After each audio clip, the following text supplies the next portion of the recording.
e nós vamos discutir os termos nos quais isso aconteceu, e para isso eu recebo o meu querido amigo, que está sendo um herói nessa história toda, grande líder do Partido Liberal na Câmara, o deputado Sóstenes Cavalcante. Deputado Sóstenes, obrigado por ter aceito o convite aqui de participar do Paulo Figueiredo Show. Poxa, assim, não tenho como elogiar mais a atuação heróica aí dos senhores. Me encheram de orgulho, encheram o povo brasileiro de orgulho, estão lutando pela gente e parece que a maré está mudando. Mas eu quero ouvir de você, vou chamar aqui de você, Sóstenes, que a gente tem relação.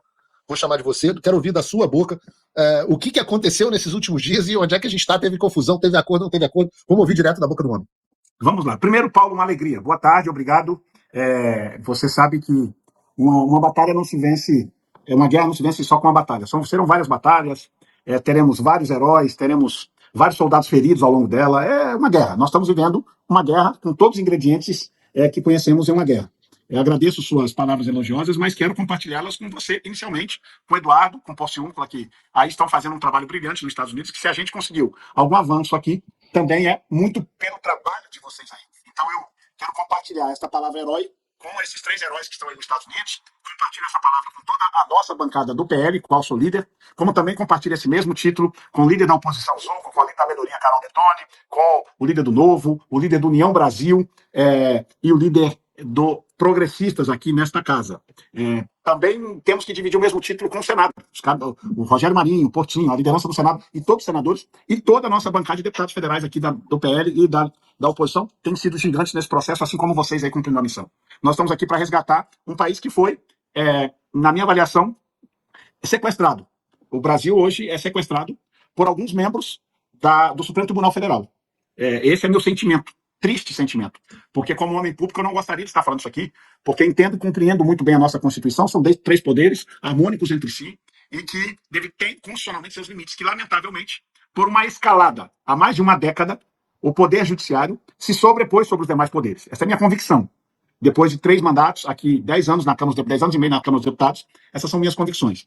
Mas, para voltar aos últimos acontecimentos, para informar todos aqueles que acompanham o seu belo trabalho aí de informar o Brasil, Paulo Figueiredo. 83 mil telas ligadas aqui, maior audiência do Brasil.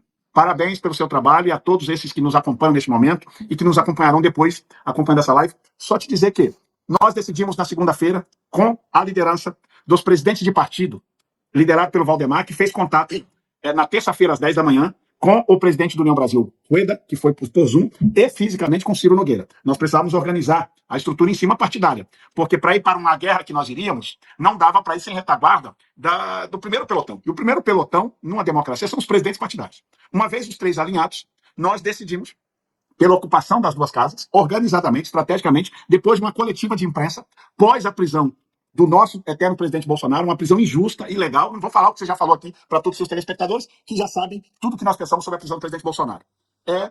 Fizemos a coletiva na rampa do Congresso Nacional, uma cena pouco vista nessa casa, emblemática, para dar um recado claro da nossa insatisfação com os crescentes abusos do Poder Judiciário, com as nossas insatisfações da casa e com a insatisfação de uma prisão injusta de um presidente honesto, que nunca roubou R$1 desse país e que está preso domiciliarmente, injustamente. Fizemos a nossa denúncia ali e dali ocupamos as 2 mesas diretoras. Para que isto? Primeiro, a gente precisa entender que o Brasil só chegou até aqui porque nós temos um problema que levou, ao longo desde a redemocratização para cá, mudanças na nossa Constituição que deixou o Congresso Nacional refém do Supremo Tribunal Federal. Hoje, eu não tenho medo de dizer, e falo isso em alto e bom som, parlamentares, deputados e senadores, são muitas das vezes em votações nessa casa chantageados por alguns ministros do Supremo Tribunal Federal. Não são todos. E eu não estou falando contra a instituição Supremo Tribunal Federal, antes que alguém distorça o que eu quero dizer. Estou falando contra algumas figuras do Supremo Tribunal Federal que prestam desserviço à democracia brasileira, pressionando em votações, não é só sobre votações, sobre qualquer votação que trabalhe e circule no ambiente do judiciário brasileiro, alguns deles, chantagiam, ligam, pressionam para aqueles que têm seus processos lá. Por isso, é difícil da gente pautar um monte de coisa nesta casa. Entre elas, a anistia, que eu ouvi de todos os líderes numa reunião aqui, inclusive os líderes da esquerda, que as penas aos presos do 8 de janeiro, até para os da esquerda, são excessivas. Ora, se são excessivas, resta o quê? Anistia.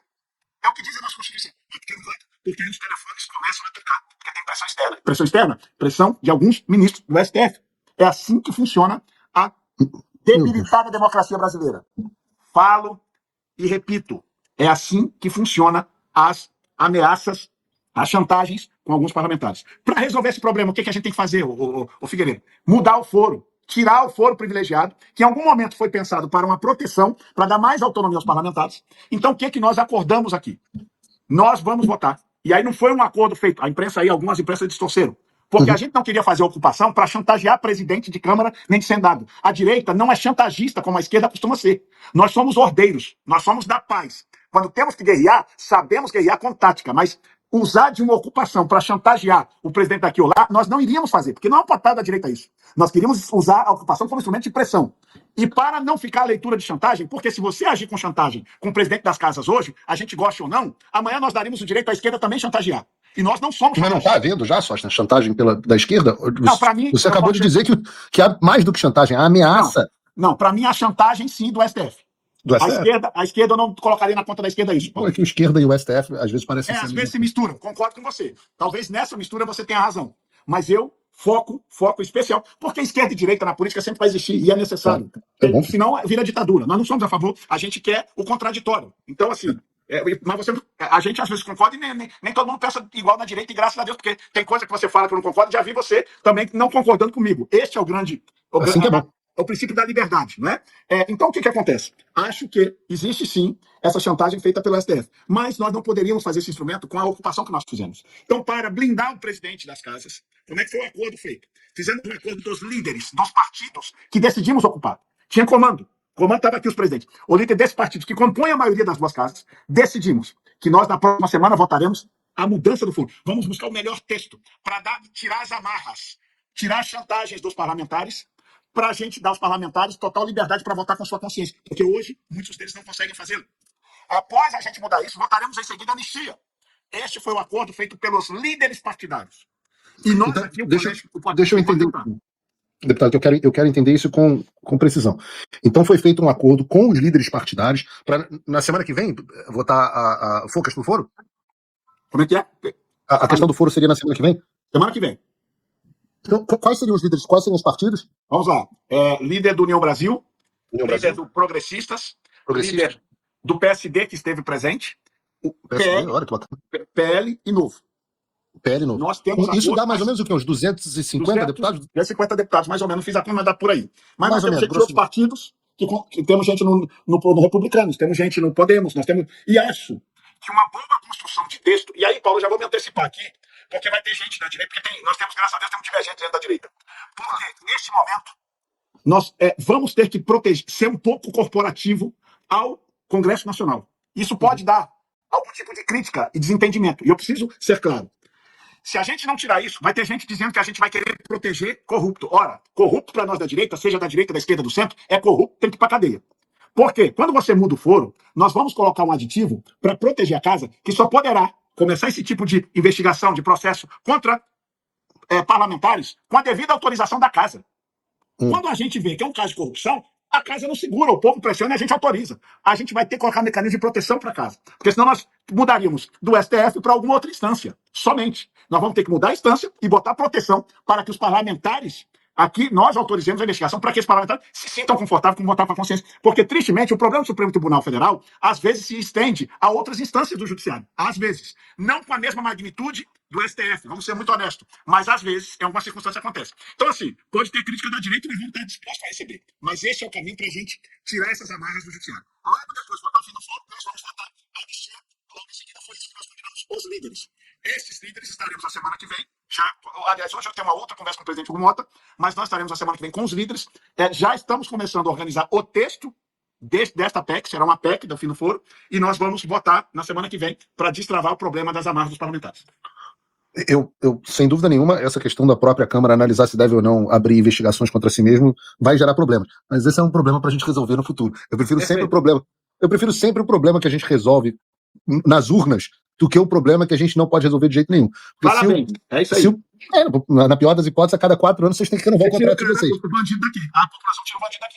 O Alexandre e companhia são vitalícios. E hoje a gente tem um desequilíbrio entre poderes e não vai ter... Na democracia, às vezes, a gente tem que empurrar a coisa um pouquinho demais para um lado, aí dá um problema, a gente tem que empurrar para o outro, e hoje o problema real é o superpoder do judiciário. Então não tenho grandes problemas com isso, não. Minha dúvida, deputado, então depois de votar essa PEC do foro, iria para o Senado? Sim. como está o clima no Senado em No relação a isso? Sabe acordo, dizer? aí hoje, inclusive, a ocupação do Senado só acabou hoje, por volta de 10h45 da manhã. Os senadores ficaram até hoje. Nós acabamos a nossa ocupação. Por quê? Porque faltava a 41ª assinatura do pedido de impeachment no Senado, que aconteceu Sim. hoje às 10h40 da manhã. Quando Tratamos disso aconteceu, aqui hoje.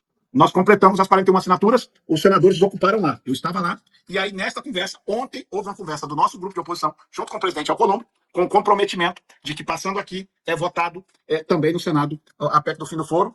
E a questão da anistia, logo a seguir, é um compromisso nosso aqui. E lá no Senado, eles estão trabalhando esse compromisso com a questão da anistia.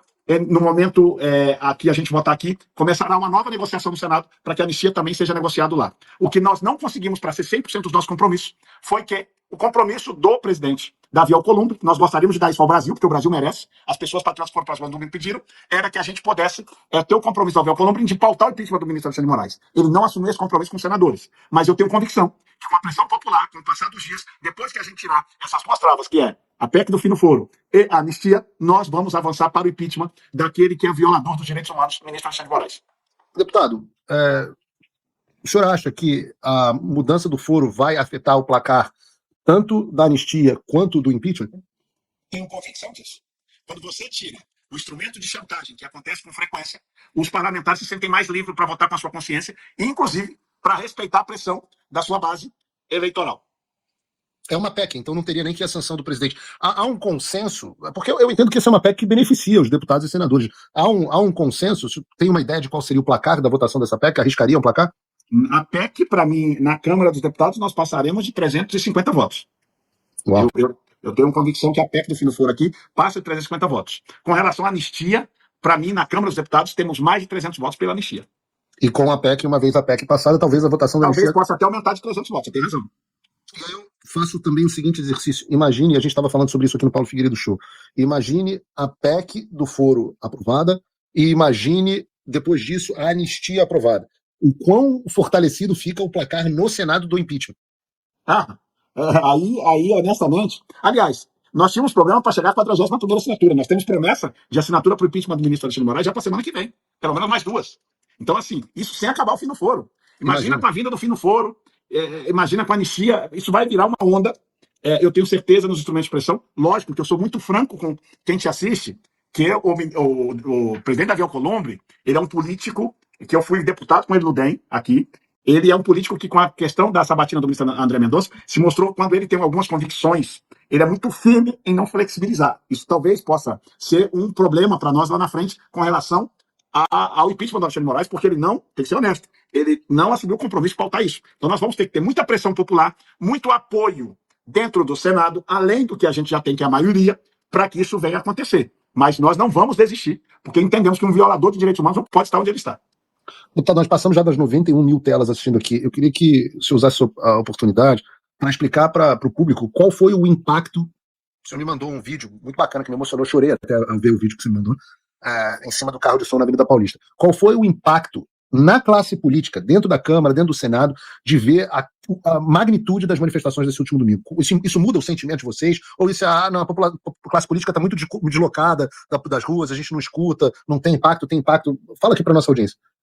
Há 15 dias atrás, nós da direita, por conta de tudo acontecido, eu te diria que havia um desânimo generalizado da nossa tropa de parlamentares, seja Câmara, Senado.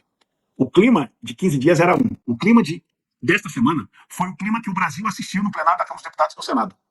Clima de guerreiros dispostos para conquistar uma vitória. E a vitória que esse time todo se organizou para ter é a libertação do Brasil de uma classe política que cooptou o nosso executivo associado com alguns membros do Supremo Tribunal Federal para fazer o pior governo da história que o Brasil está tendo. Porque aqueles que ainda tinham alguma simpatia pelo Lula 1, Lula 2, devem estar gemendo nessa hora, porque o Lula 3 é pior do que o de 1 a 2, que acabou em impeachment. É uma vergonha. A economia é um desastre no Brasil hoje. O Lula, com seu amadorismo da política internacional, é algo assombroso. Então, assim, a energia no parlamento foi contagiada pelo que aconteceu no domingo. Eu vi parlamentares chegar aqui, se emocionarem em reuniões que nós tivemos. Nós tivemos muitas reuniões aqui emotivas. Porque nós saímos das ruas domingo contagiados. Eu falo e arrepio. Aqui sim, é que eu tô com terno, não dá nem para mostrar para o telespectador, mas a gente sai, vê senhoras, vê crianças gritando, fora Alexandre de Moraes, fora Lula, eu sou brasileiro, cantando em nacional com todo orgulho do mundo. Isso mexe com... Nós, brasileiros, temos uma característica de sermos emocionais, nós latino-americanos. Então, assim, parabéns aos brasileiros que foram domingo. Todas as manifestações, Figueiredo, foram acima da expectativa. Para você ter uma ideia, terça-feira, eu estava na reunião com o Flávio Bolsonaro, deputado Altineu, mais alguns líderes no PL, e a ideia do senador Flávio era fazer uma carreata no Rio. Não, vamos fazer só uma carreata porque não deu tempo da gente divulgar muito, não tem trio, não organizamos o trio e tal. Eu cheguei e falei, Flávio, com todo respeito, nós estamos chamando manifestação para todo o Brasil. Rio é a segunda capital do país, tem que ter uma manifestação. Vamos saindo dali, todo mundo organizando, se cotizando para alugar trio, para fazer as coisas. Fizeram a manifestação e, por incrível que pareça, teve mais gente do que a última com a presença do ex-presidente Bolsonaro. Sabe o que é isso? O Brasil está despertando. Despertou porque tivemos ajuda. Lamentavelmente, precisamos de ajuda externa para resolver um problema que nós, brasileiros, internamente, não conseguimos resolver. Qual foi o impacto, Sóstenes? Deputado, como é que o senhor imagina que o impacto sentido pela classe política com a sanção Magnitsky em cima do Alexandre, a sanção de visto em cima dos outros ministros? Qual foi o impacto disso na mudança do tabuleiro político? Eu te digo, eu vou usar uma palavra que acho aqui nesse momento para melhor definir. O impacto da Magnitsky foi uma libertação do país. O meu sentimento é que o país se sentiu liberto, porque a intimidação, o processo que o ministro Alexandre de Moraes está usando para matar a democracia brasileira, junto com alguns ministros do STF que às vezes acabam se associando a ele, é um processo de morfina.